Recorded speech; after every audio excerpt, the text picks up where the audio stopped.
Hi, it's easy fix. Today I will show you how to fix the noise from the car. You can explain what's happened.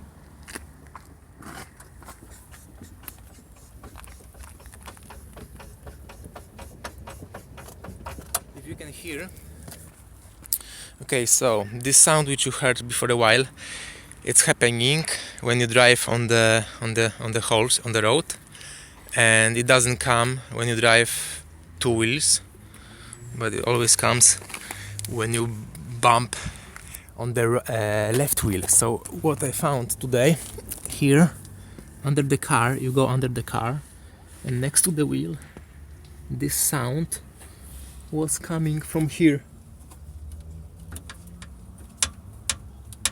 You see, this screw is loose, and this sound is coming from the front stabilizer.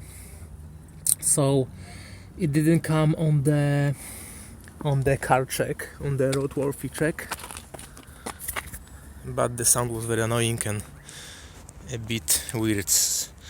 So if you will fix the screw, everything will be good.